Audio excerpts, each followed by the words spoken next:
Hey, this is Darren McCarty, four-time Stanley Cup champion with the Detroit Red Wings. You're listening to Out of Bounds, Detroit Sports on sportsradiodetroit.com. sportsradiodetroit.com.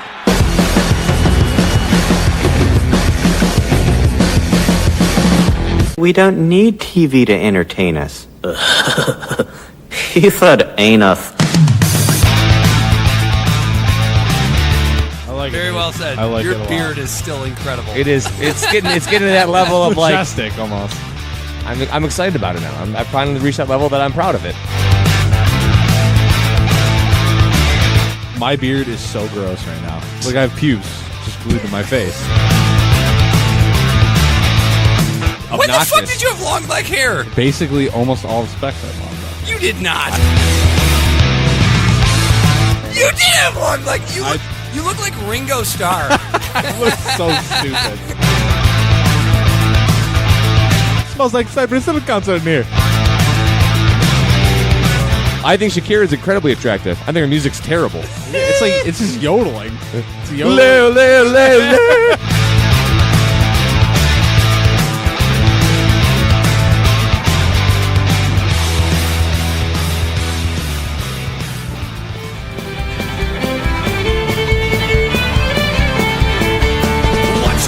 Drunken sailor, watch how we do with a drunken sailor. Watch how we do with a drunken sailor early in the morning. Hey ho, and up she rises. Hey ho, and up she rises. Hey ho, and up she rises early in the morning. Yeah, welcome. Out of Bounds Detroit Sports. We have no David Faze. He was a last-minute cancellation this evening. He's a healthy scratch. Thank God it's a healthy scratch. We do have the voice you just heard, Mr. Geoff Mell, and of course myself, Dan Griffin, invading your ear hole, as always, on at sportsradiodetroit.com, Apple Podcasts, or wherever the hell you listen to podcasts. Please leave us a rating, a review. Follow us on Twitter at OB_DETSports, and of course, like the Facebook page, and it's more important now than ever as the Detroit's top female personality brackets are officially released. You can go to sportsradiodetroit.com and vote for your favorite ladies. And we even got some local Detroit radio legends interested in the bracket. Yes. Earlier today, Drew Lane was kind enough to have me on the Drew and Mike podcast to pimp this thing. So I have to tell you to please go to sportsradiodetroit.com and vote for Trudy Daniels. She is after all on the show. You're a cheater. No, I'm just going to push. Can I have favorites? You can have favorites. One of my favorites is already about to get bounced in the first round. I know. Glenda getting smoked by Kelly Rowe right now. Sometimes there's a Cinderella story. That could have been semi-predicted, though. Couldn't it have? Yeah, I mean, I think that was kind of... Even though it's not about looks, it's all about personality. Looks have nothing to do with this. I think one is on Twitter for the people, and the other one's not really on Twitter all that much. That's what it is, man. That's part of the criteria. And so you get that you get somebody's personality outside of just the things that they do in the media. Been sitting here for 5 fucking years trying to push Glenda Lewis to victory. She's gone to the finals twice. She's like the San Jose Sharks of this goddamn contest. I'm sorry, she is the San Jose Sharks. Performs real well during the regular season, but come playoff time, she just doesn't have the goods. She gets there normally. I think this was just a tough matchup. Gosh, you're all making me so mad! Kelly Rowe's new, and she's popular. I know. I knew that was going to be a tough draw going right into it. I mean, we're not going to be shocked if an 8 seed goes and wins this deal. No, it's happened before with Erica Erickson. Was she an 8 seed? Yes. I told Drew and Mark I thought she was a 6 seed. No, she was an 8 seed. Either way. Yeah. And she took out Amy Andrews in the very first round. She took out one of the heavy hitters. The champions. Yeah. A former champion. Yeah. And I think Amy has kind of gotten complacent with her spot here. She's already won a championship, so she doesn't she doesn't need to push it as much. Yeah, she's not looking for, dynasty here or anything, I don't think. From what I understand, though, already Trudy is absolutely dominating her first round matchup against Shay Shay. Did you cast that vote and see what the percentages are? No, I can though. Yeah, cast that vote for Trudy. I will. Jeez, easy. The last time I looked, she was wiping the floor with Shay Shay. But Man, Heather Park versus Anne-Marie LaFlame. What were we thinking? What were we thinking with Kelly Rowe versus Glenda Lewis? But I think we decided that Kelly Rowe needed to be an 8 seed because she's new. Yeah, that's how a few of them were. Some of them weren't, even though I thought that's what we were going to do. Jeez, it's so far down. What, the Trudy voting? Yeah. Let's see. She'll be taking on the winner of Jade and Priya Mann. Oh, yeah. Trudy's out here with 157 votes already. Shay Shay's got a whopping 15. She's up 91%. Once that podcast drop tomorrow, Trudy might break the machine. Yeah, the site might crash. she might get the most votes ever. We should get her a special trophy just for that. I think she'll be going up against Jade Springert or Priya Mann. I think that's how the bracket unfolds. Yeah, I don't think we reseed, do we? No, we don't reseed. Who reseeds? Well, they're not the real bracket reseed. No. Well, because in the second round, then it would be Amy Andrews, a 1 seed, versus a number 2, Alicia Smith, if we don't reseed. Wow, Priya Mann is beating Jade by almost 50 votes. Oh, boy. You got plenty of time to go and vote for your favorite ladies. Just go to sportsradiodetroit.com, and there's a tab right there at the top of the right at the top of the homepage. Go cast your vote for your favorite ladies, Trudy and Glenda. Man, you're never going to fall off that. Never. Why? That's not fair. It's not about looks. No, it's not. 0% about looks. I know. It's all about talent. It's not about boobs. It's not about asses. It's not about faces. It's about their talent. Being the best around. And how they represent the city of Detroit. Although I was asked if we were going to do one for dudes. A dude one? No one wants to do the dude one. And no one put chicks up against dudes. No, the problem with the dude... And I'm going, what the fuck do you think would happen in that case? The problem with the dude one is there is a local, I guess you could call him sports media guy who does a worst of bracket of all that the dudes. Idea ain't worth a velvet painting of a whale and a dolphin getting it on. I think guys like to be much more cynical against other guys. So I think that is right up the alley for the most votes. Who's like the worst personality in Detroit? I don't sports guys. I don't know who won that one last year. I don't know. I don't really pay attention to it, but I think that's the one that just because guys are can be so cynical towards other guys, especially sports guys with opinions that they can form themselves. Mm-hmm. Like fuck this guy. But you can vote on the first round up through next Thursday. What's the date on that? I don't know. At midnight. Of next Thursday? But I don't know if that means Thursday going into Friday at midnight or if that means Wednesday going into Thursday at midnight. Roger didn't specify. The 22nd. Something like that. Yeah. So go vote that day. Just vote on the 21st. Just to be sure. Just to be sure. Just to make sure. We don't want to have any hanging chads here. There's not going to be hanging chad. You got to get your vote in. I did. It's tournament time, Geoff.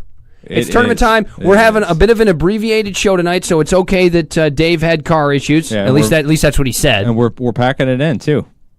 Oh, because let's preface this: the Michigan game has not happened yet. It has not happened yet. And the reason we're having an abbreviated show so we can watch the Michigan. So we can watch the Michigan game because we're recording this. We started at like 9:00 at night before the game at 9:50. So we're gonna get off just in time. We'll say I don't even think we should really touch Michigan because. By the time anybody listens to this, it's going to be over. What's to talk about? It's a first-round matchup. Yeah, I think it's Montana. They have good guards. Montana has really good guards, but they're just not going to be able to. I mean, believe me, we'll be talking about it ad nauseum on Monday if Michigan doesn't pull out a victory. Exactly. Michigan State, same way. It's a first-round matchup. They're both 3 seeds. They should win the games that they play. Yep. And when we get into round 2, that's what we're going to talk about. Yeah, then you start breaking down the other team at a quicker pace, basically. We did get a glimpse, though, of the Big Ten in its first matchup here earlier this afternoon. Yes. And I think it's starting to make a little bit more sense why maybe Michigan and Michigan State, particularly Michigan State, didn't quite climb up to a 2 seed, because I think there are 2 teams at the top of the Big Ten that are really, really good or finish the season really, really well. Yeah. And then everybody else is just kind of okay, because you got to factor in that this is a conference that got 4 teams into the tournament. You're not a great conference if you've only got 4 teams in the tournament. Yeah, but you could argue that Penn State or Nebraska could have deserved to be in. So it's not like those 2 teams were nothing. They were good teams. But certainly Michigan State and Purdue. I mean, those are great basketball teams, and you can argue Michigan in the way that they finished the year. Obviously, they won the Big Ten tournament. Yeah. And what did they win 8 in a row to get there? Something like that, or was it more than that? 9. I think they won 8. They won 8 or 9 in a row. Yeah. To get there. So Michigan, are they as good as some of those other teams? Maybe not on paper, but here's the thing. They're coached well, as we saw, and they are playing maybe better defense than anybody in the country. And they don't turn the ball over, and they shoot well. They just don't shoot free throws. Nope. They just don't shoot free throws. But hopefully it doesn't come down to that in this first weekend. You're getting all set up with your tater chips to watch this game tonight. Are you expecting anything other than a Michigan blowout? I wouldn't necessarily say a blowout, especially because they can't shoot free throws. They can shoot free throws. Maybe a blowout would be in order, but 10 double digits. Life is not a fairy tale. Double digits, and if it's not double digits, it's 8 or 9. We had Ohio State earlier today. Yeah, a bit of a struggle against South Dakota State. Yeah, but I mean, what is a struggle? I mean, you haven't played in 2 weeks. Well, I think too, you won by 9 or 8. Part of it is, the game was tied with a minute and a half to go, Geoff. Yeah, that's true. And it's not terribly surprising when you factor in a couple of things about Ohio State, because I don't think that we've talked a whole lot of Ohio State basketball this season. But there's one thing that Ohio State really doesn't do. They don't take and they don't make a lot of three-point shots. So Ohio State is a team where if they get in trouble, it's hard to catch. They don't have that equalizer. Yeah. And it's the same when they're in a game against a less talented San Diego State team, or I'm sorry, South Dakota State team. Yeah. And they're keeping it close. Because there's 2 things that the three-pointer's used for. It's used to equalize or pull away. They didn't have either of those things. No. And they were able to finally get it into the paint late, and finally, basically South Dakota State was scoring with them the whole game. Yeah, I mean, it wasn't like they were down by a ton either. But you look at Ohio State, and then you talked about Nebraska and Penn State. Should they have made the tournament? Well, look at how Ohio State performed, and I think you can make the argument that I think 4 teams from the Big Ten, especially the competition that we're seeing so far, I think that's just about right. Yeah, Ohio State. I mean, did you saw any of the Gonzaga game? Gonzaga struggles, almost lost. They had, with like 17 seconds left, they were up by 3. They got fouled to shoot 2, missed them both. They won by 4. Yeah, they missed them both. And who'd they play? UNCG? Greenville. Is it Greenville? I think so. North Carolina, Greenville? Yeah, North Carolina, Greenville. They went down and missed a 3 and just gave them the ball back. They turned it over at the end of the game. So that game was tight. I mean, some of these games, I think the Big Ten games could be a little bit of slop with rust. And, that's a good point. And you factor in the fact that just on this first day of the tournament, very few of these games are blowouts. Doesn't matter who's playing against who. Tennessee beat Wright State pretty handily. What was the other one I saw? It was a pretty big blowout. Villanova crushed Radford. That's a 116. That doesn't count. And that was really a Duke beat up on Iona by 21, 22. Other than that, that's it. And I got to tell you something. That Kansas-Penn game was every bit as interesting as I thought it would be. It almost played out exactly like I said it would. Somewhat. This was a game that Kansas won by 16 points. They were down early by 10 to Penn, and then they went on like a 25-5 run to end the first half, and Penn hung with them in the second half there. And then ones do what they always do against 16s and kind of pulled away. Yeah. But it was very, very interesting for a time there. There were moments. There were moments in that game where you go, that's kind of all you're asking, right? From a Penn team. I was a little bit hopeful there for just a minute. Yeah, I mean, I don't know. We'll see. Houston's beating San Diego State right now, 51-42. North Carolina Lipscomb. That'll be a good one. Yeah. No. Well, I think we might have already seen the game of the tournament. Yeah. Loyola Chicago doing what they do. Yeah, nailed that that shot at the end of the game. The Ramblers. That was clutch, beating Miami. That last 30 seconds of that game was the craziest bit of basketball I may have ever seen in my entire life. Yeah. Loyola Chicago's down, I think they were down 2. They were going to foul, and somehow this dude's pinky finger slips through a crack and knocks the ball off of, the Miami player's thigh, out of bounds. So they get the ball, they drive it, get fouled, miss one of the free throws, so they're down by 1 point with like 10 seconds to go. They get the ball back, and homeboy buries a triple from the moon to win that game. Craziest 30 seconds of basketball I have ever seen. It was a beautiful shot. It looked like it was going to go short, too, which is... I was like, he makes this? And then nails it. I missed the ending of it. And I love the Ramblers, highlights, though. But they've got a Tennessee team that just absolutely whooped up on Wright State today as a 3 seed coming up next. Yeah. But that could work in their favor. I mean, they just played a tough game against a team that's, how much worse is Miami really than Tennessee, if at all? Not that much worse, no. But the thing is... Tennessee, I just don't believe in any of the SEC schools at all.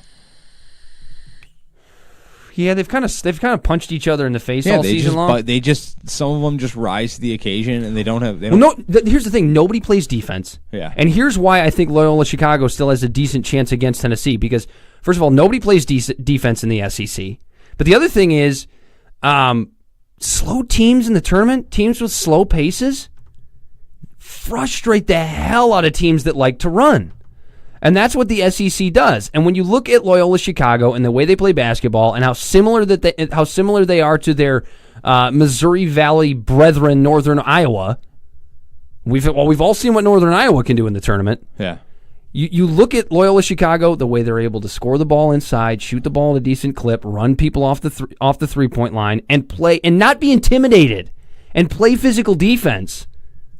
I still like Loyola Chicago to get to the Sweet 16, and maybe beyond. Yeah, they're definitely one of the teams that the Ramblers is got Cinderella written on them. This year is just This is what I'm talking about. A fucking showdown. There's so much parity. And then you see some of these matchups. There's some games that we can kind of figure out at this point what we're going to see in the next round. And there's definitely some teams that are going to upset some people here. Let's see. I'm just looking at the bracket right now. Distracted. Sorry. That's okay. I was looking at it too. Who cares about the podcast? We're just going to watch the... I'm just looking at the bracket. Look at the bracket. Flipping through stuff. You just watch the highlight here. I like Providence too. Oh, you're watching the highlight again. Take it. He got it. And the Ramblers are moving on. Jesus Christ. Either way, time left or not, give Ingram a lot of credit. That is splash, and there's 4.4 seconds left. When they had the way they shared the ball, it's incredible. They had 5 players in double figures, 1 guy off the bench, and then did you see the old lady after the game? They have like a team chaplain that's 98 years old. You told me about that. That's awesome. She's sitting on the sideline in a wheelchair, and something about I don't even remember who the interviewer was, but she walks up to her and she goes, "You remember the last team that won a national championship at Loyola Chicago in 1932?" Whatever the hell it was. She's like, "Oh yeah." And then the interviewer's like, "Is there any way that this team compares to that team?" "Well, yeah, I think so." It's like, what? What? I was just like, is she just there? Are they just waiting for her to die before they find a new team chaplain, or what the hell is going on? Waiting for another national champion before she dies. All senior citizens should have life alerts. Did you see Katy Perry killed a nun?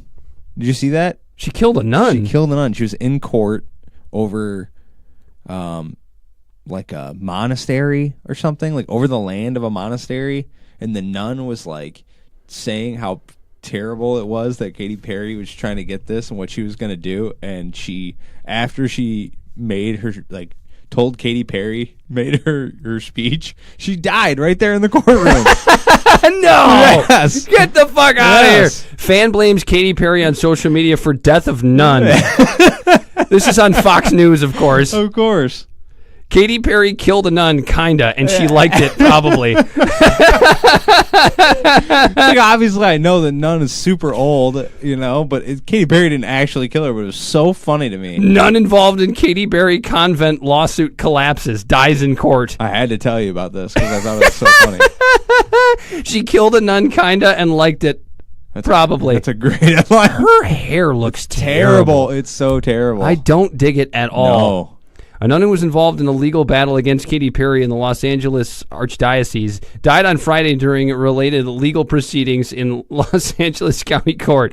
Sister Catherine Rose Holtzman, one of the two nuns who were fighting the sale of the 8-acre convent Perry sought to buy, collapsed and died during a hearing to decide who owned the Sisters of the Immaculate Heart Convent in Los Feliz.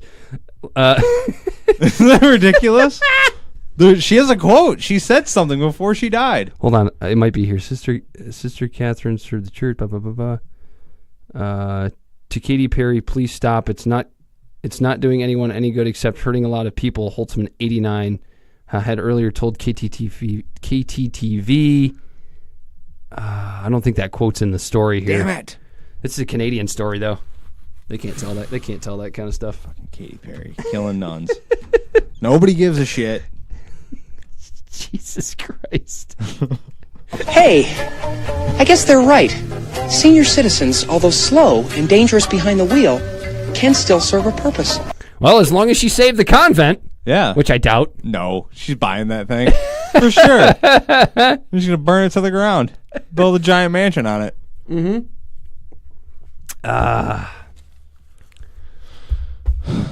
Get John Mayer over there to plow her only to leave her again. Yeah. He needs a new CD. Did you watch the new American Idol? No. I don't watch stuff like that. I don't watch reality TV. You're missing out, man. No, I'm not. You are absolutely missing missing my time out on with quality other entertainment. You did say you started watching Flint Town, though. Yes, I did. God damn, is that show good? It's pretty good, yeah. I'm only a couple episodes in, but it's interesting. It does an awesome job. And they also the episodes are like succinct and they're pretty short. They're only 47 minutes, something like that. And that's pretty good for Netflix. Normally, anything that's if it gets into the 55 to an hour long without commercials, it's just drag on for me. It just does such a great job of kind of balancing the political war between police and low-income African-American people. And the pacing's really good. The pacing of the show is really good. They're always bringing new information to you. You're not all right, what am I watching this for? It does a great job, and there's action in it, too. Yeah. I mean, the first episode's kind of slow. You got to muscle through the first episode. Even the first couple episodes, they're really more of they're not like cops like the show. It's more of you're getting to know a certain group of police I wonder if officers. Abe's watched it. Abe, if you haven't watched Flint Town, I think you'd appreciate it. Yeah. I'm sure it's similar to his job. Yeah. But some of the statistics in that show, how there's 100,000 fucking people in the city of Flint, and there are times where they have 4 cars. Yeah. They have 4 cars to service 100,000 people. So then you look at this and you go, are poor black people in Flint pissed that there is a lot of crime and they're not getting serviced? Yeah. Should they be pissed? Yeah. But on the other side, are these cops not doing their jobs, or do they just not have enough manpower? It's option B all the way.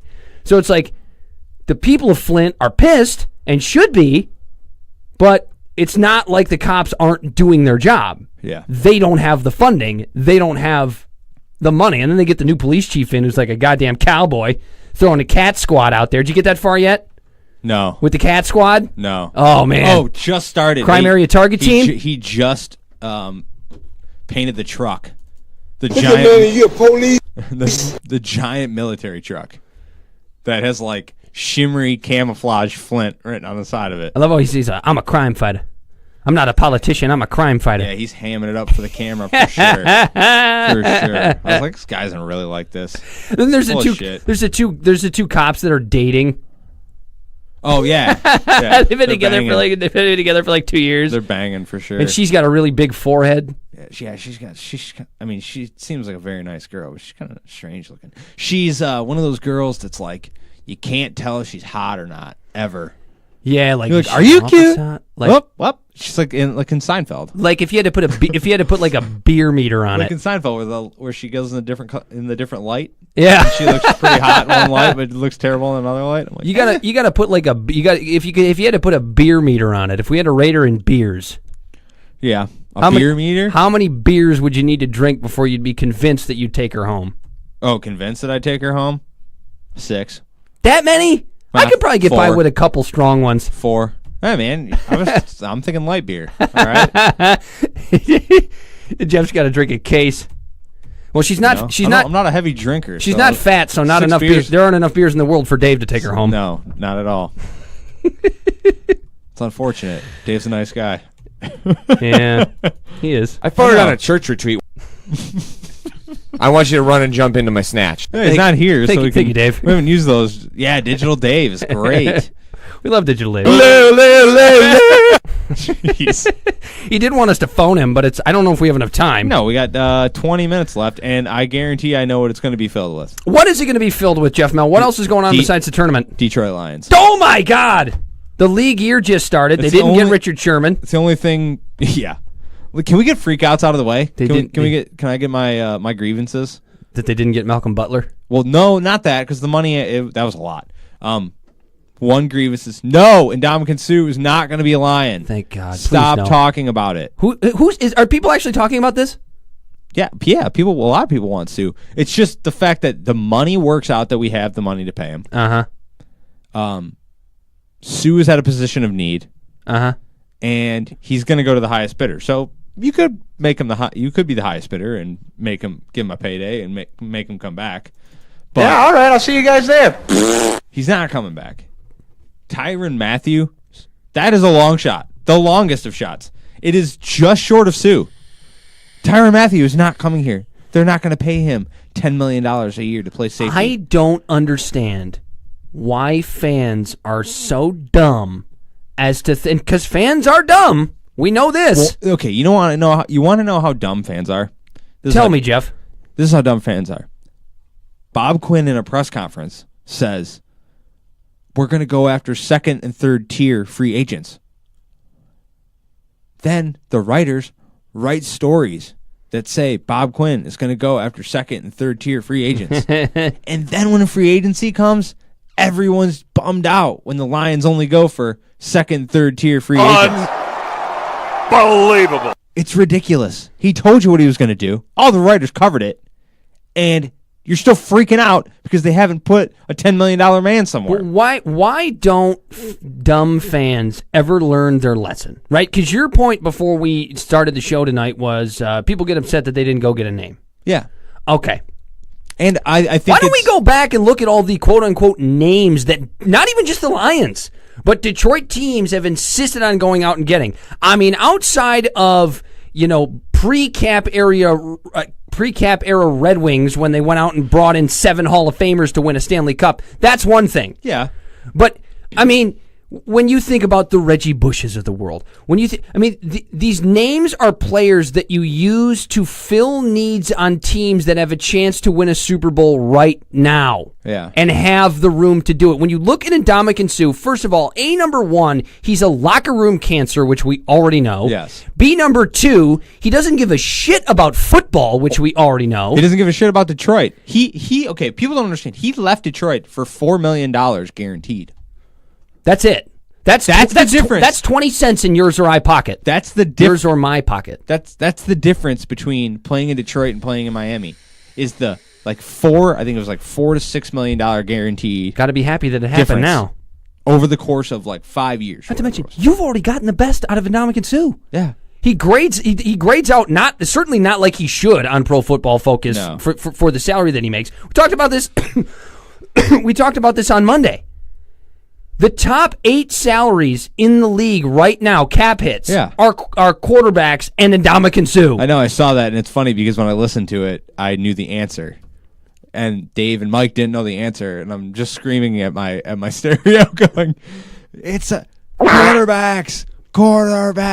What else would it be if it's all one position? Gotta be, yeah. And here's the thing: Ndamukong Suh's made his cash. I think he probably does a decent job with his money. I don't think he's really worried about money. He's just going to collect another pay. He doesn't want to. He doesn't care about football. We know this. You got the best you're ever going to get out of him. Ndamukong Suh is the type of player that played for his contract, and goddamn it, he was a beast here. There's no doubt about it. He was one of the best players in the league, one of the best, interior linemen of his generation. But he goes to Miami. Now, some people say, "Oh, he was in the wrong system." What the fuck are you talking about? He went into another system that was a 4-3 system, and he plays defensive goddamn tackle. You have one job. If you're Ndamukong Suh, break the line and kill the quarterback. Yep. Kill the ball carrier. That's it. That's your job. Don't give me this shit about systems. Right. It's, and even if they want you to do stunts and things, and he just doesn't want to do them. He just remember early in Miami when he was just backyarding it, just going to the line of scrimmage and just doing whatever he wanted. What the hell, man?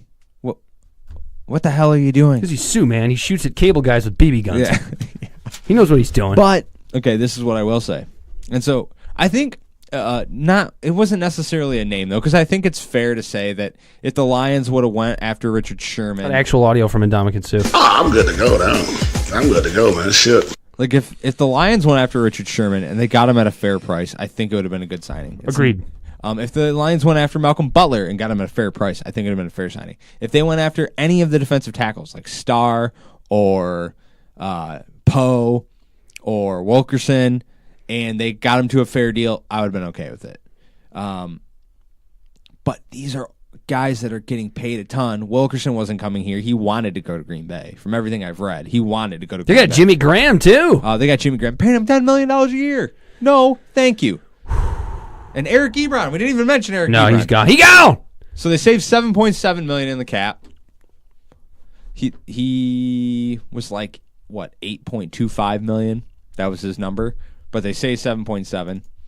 These guys did a heck of a job. I want you to know that. Do you know who was going to make $8 million this year? And Eric Ebron would have made $250,000 more than he did. Take a wild guess. Who's playing tight end and makes $8 million this year? Throwing out a wild guess because I haven't looked at many contracts. I'm going to say Travis Kelce. No, he doesn't make much at all. Gronk. Eric Ebron is going to make more than Gronk this year. All right. So if you want to know why they cut him, that is why. I'm trying to get laid. The value did not equal the cap number. Every time we bring up Gronk, we got to bring up the Gronk cruise drops. My expectations for the rest of the night are to do many, many more recreational drugs. It's a pretty easy equation. You want the value to equal or be greater than the cap number. Mm-hmm. That's how you know you have a good player. If it's greater to or equal to. I found it funny that you would. I mean, the notification showed up on my phone maybe seconds before you had texted, "Oh, Eric Ebron's gone," and then Dave goes, "No, we have no tight ends," and I'm like, "So what's changed?" Yeah, didn't have any tight ends before either. Exactly. I mean, you can replace Eric Ebron. He's not irreplaceable. I agree with this decision. He was middle of the road last year as a tight end. The ghost of Vernon Davis had more receiving yards than he did last year. Yeah. There are players out there. You can draft a guy if you're really that concerned and you don't have any backups. But I think they'll bring in Brent Selleck. He's one of the names that's going to visit. You're going to have Michael Roberts. And that's what you're going to roll with. And there are more pressing concerns. If you've got to have a middle-of-the-road tight end who's going to be just as good, if not better, than what Eric Ebron gave you. Not to mention guys are going to get cut. Guys are going to get cut. There's going to be guys at the end of training camp that get cut. There are going to be guys that get cut during the preseason. All right? There's a lot of guys left to be cut at all positions. So you're going to be able to find players. These guys aren't settle down. These guys aren't going into this without a plan. They have an idea of what they're going to do and what they want to do. They're not just going, fuck, we don't have a tight end anymore. What are we gonna do? What are we gonna do? We're going to sign Riley Reef and throw him over there. And the reason I know they have a plan is because they already tried to trade Eric Ebron. What were they going to do if they traded him? They didn't have a plan then? This is my nightmare. A couple months later, now they still don't have a plan? That's just not how it works. There's a plan. There's a plan, and I like what they've done so far. What I can say is that that brain trust that is Matt Patricia and Bob Quinn. Am I sitting here going, "Wow, I love everything they've done"? No, I think that would be overreactionary. Am I sitting here going, "I hate everything they've done"? No, I think that would be overreactionary. What I do is I look at it and I go, I don't think they've done anything outrageously stupid. No. And I also don't think they've gone out and done anything that makes me want to take my pants off. No. And I think you're going to sign a running back. I think that's still left to come. If they sign LeGarrette Blount or DeMarco Murray, there are going to be some people who are going to bitch and complain because they don't understand the scenario that this guy's only going to be here for not that much money, for only a few more years, and you're going to draft a running back. They went and grabbed Frank Gore, didn't they? No. They did not sign Frank Gore. Okay, that was fake? That was fake news? It wasn't fake. It was premature. Ah, okay. And the Lions brought in Frank Gore. My guess is the Lions brought in Frank Gore and talked numbers with him, and that's what was reported. I got you. And then they're like, whoa, wait. We still have LeGarrette Blount coming in on Friday. So... yeah, Frank Gore would be a nice contingency plan for LeGarrette Blount. Yeah, or even DeMarco Murray. Yeah. I think if you get either of those guys, there's still a little tread on the tires on both those guys. LeGarrette Blount, all he does is win Super Bowls. So he knows what he's doing, and he'll last a full season. He's the kind of guy that'll get you 1 yard or even 2 yards, even DeMarco. And you can still draft a guy. The Lions are going to draft a running back. I don't think there's any ifs, ands, buts about it. They're going to take a running back. It's just not going to be Barkley or Geis. And that's why I think the rush to sign a defensive tackle isn't that high. Because they're like, we're going to draft a defensive tackle, and then we're going to find one over the summer at some point. We're going to find guys to rotate in there. It's not like they don't have anybody on the team. You're just thinking starters in your head. Then you really can't name that starter next to A'Shaun Robinson. Well, that's what people are going. Oh, it's a hole. It's a hole. That brings it back to why fans are dumb, because they sit there and they talk about how the Lions don't have pieces, or the Tigers, or the Pistons, or whatever the hell it is. They don't have pieces, but then you can clearly tell that the organization, whatever it may be, has a plan for that spot. But then they freak out when that superstar player or former superstar player doesn't come in, or when they do get that guy and he doesn't perform. Now you're pissed that they signed that guy. Well, you can't fucking have it both ways. You either want him or you don't. Yeah, it's like Frank Gore.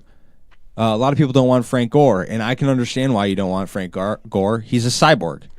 You sign him for like league minimum bullshit. No, he'll probably get $3 to $4 million. Fine. For 2 years or whatever, and that's not hurting you. You can live with that. I'm sure it's going to be a bunch of bonus and performance options. The guy rushed for 900 yards last year. People bitch, well, why didn't we sign this guy? Let me ask you this. Did you pay attention to the cap? Is it hurting the cap? More 100-yard games for the terrible Colts, who are picking third in the draft. Without a quarterback. Than the Lions have had in like 5 years. All right? So he's not terrible. He's not good. You're not breaking any molds with signing 35-year-old Frank Gore. Is he really that old? Yeah, he'll be 35. Holy shit. I didn't realize he was that old. What? I feel like he's 45. The guy has been out there forever. I mean, I thought he was 32, 33 in that area. Jeez, man. I mean, that's ancient for a running back. I know. Like, I was thinking the other day, how old do you think Beanie Wells is?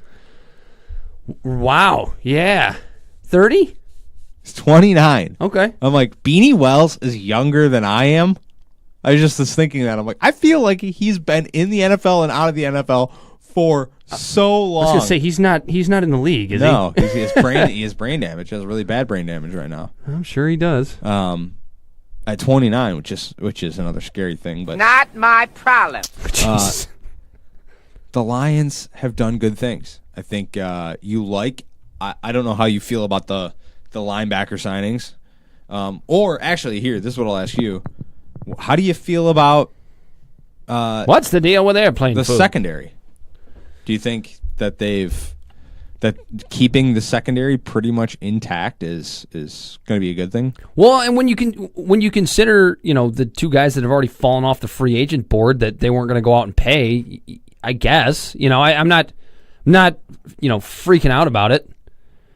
Would I like to see somebody a little bit better on the other side of the field from Darius Slay? I would. Of course I would. Yeah. And that's what, Richard Sherman or what's his nuts we're going to be. Malcolm Butler we're going to be, but not at that price tag. And David even mentioned, you weren't going to pay Malcolm Butler more than Darius Slay, but I have an argument against that. Darius Slay should fire his fucking agent because he didn't get paid nearly enough. Hey, he's getting paid $6 million as his cap hit this year. And I have been willing to go $1 million or $1.5 million over Darius Slay to sign Malcolm Butler. Yeah. Yeah, I would have been too much. Very willing to do almost that. $12 million a year. That's a little steep. Yeah, it's a little steep, and but I would pay somebody more than Darius Slay to be across from him. I like. I don't think Lawson is very good. I think he's pretty middle of the road. He grades out as poor on Pro Football Focus, but him as a rotational guy with Tees, and we don't know how good Tees is going to be. Apparently, according to Bob Quinn, after the season, they did that with Tees Tabor on purpose. I'm sorry, what? With Tees Tabor, he just wasn't sitting because he wasn't that good, or he wasn't sitting because of any specific reason. He was sitting because they wanted to develop him, much like Michael Roberts. So you got Tees, you got Sheed, and you got Lawson, all as your second corner. Probably in the slot as well, and you can put Diggs at safety. So I think the secondary is all right. I think it was their strongest position group last year on defense. I think it will stay that way unless these linebackers pan out, and Jalen Reeves-Maybin pans out. I think Jared Davis you saw a pretty good rookie linebacker year. Not amazing. He regressed a little bit in the second half of the season. I think it just happens. I think you play a 12-game season in college football. Yeah, that could be part of it. And when you get into 14, 15, 16, it gets tough. Don't get me wrong. I'm not willing to be given up on Jared Davis. No. I think he's pretty good. He did have a little bit of a poor second half of the season, but we'll see what happens. Because I feel like with linebackers, especially, that's a position group where you know what they're going to be in their sophomore season. They're either going to greatly regress or they're going to get a lot better. Yeah, that's a position group where that generally happens. I like the signings of Kennard and Jones, both big linebackers, both guys that have started a bunch of games, weren't like jump off the page, but they're positional guys that fit a scheme. So like Kennard, his tackle numbers aren't going to be huge because he's more of a rusher. Yeah, he's more. I mean, he played quite a few snaps with his hand in the dirt. Didn't he? He's a 3-4 linebacker, which tells you something, right? Mm-hmm. Then you went and got Jones. Then you're going to have Ballore. Then you're going to have Reeves-Maybin, Jared Davis. They're probably going to draft another linebacker.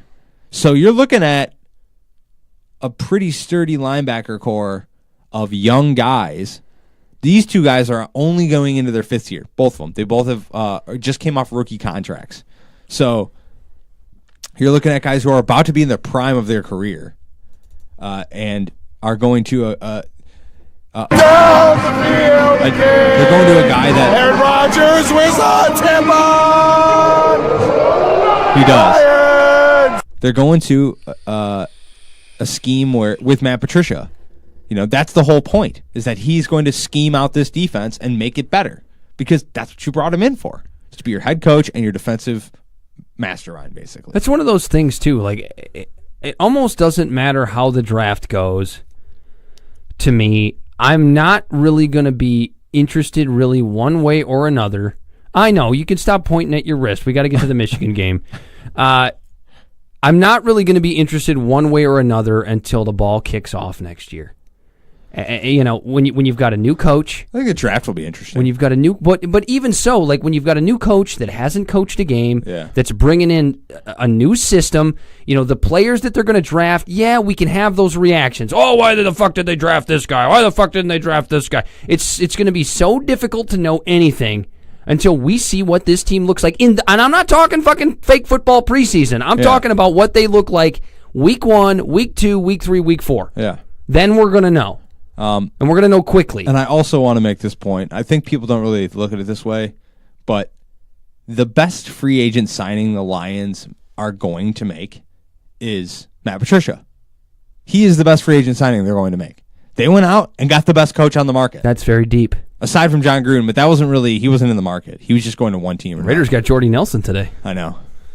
I found that, you know what's funny too is I thought about that. And Doug Martin. I thought about, like, when Jordy Nelson was cut, I thought about, would the Raiders go get him? And I'm thinking about it, I'm like, why? I don't know. They're a strange team, man. They're going to be interesting as fuck to watch.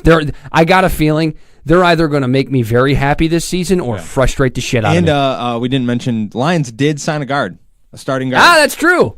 Kenny Wiggins. So Kenny, looks like you got yourself a guard, and you're going to be sliding Glasgow over. Kenny. All right, we got to terminate this podcast. Jeff's got to go watch the Michigan game. This is an abbreviated show. How far in are we? We're 45 minutes. Yeah. If you were over from the Drew and Mike podcast, thank you for listening to this point. Yeah, we appreciate and also, you can check the other shows, the past shows, just see how long they are. They're more long form than this. Normally we go about as long as Drew and Mike, maybe a little shorter. A little bit shorter. About an hour 45 to 2 hours in that range. Yeah. But we have to abbreviate it this time. We got to watch the Michigan game, and please go to sportsradiodetroit.com. Vote for all your favorite ladies in the top personality contest that has nothing to do with looks. And listen to some other shows. Yeah, enjoy. Go back and listen to the 100th episode if you want to hear Tony Paul drunk. And the 200th episode if you want to hear Darren McCarty stoned off his ass trying to do a station ID for us. And otherwise, go to sportsradiodetroit.com. Check out all the other great content. It's about more than just us, even though we're the best show. And that's true. Out of Bounds Detroit Sports, sportsradiodetroit.com. For Geoff Mell, I'm Dan Griffin. We are out of here. Happy St. Patrick's Day. And the landlady's eyes open wide with delight. She says, I have whiskeys and the wines of the best. And the words that you told me were only in jest, and it's no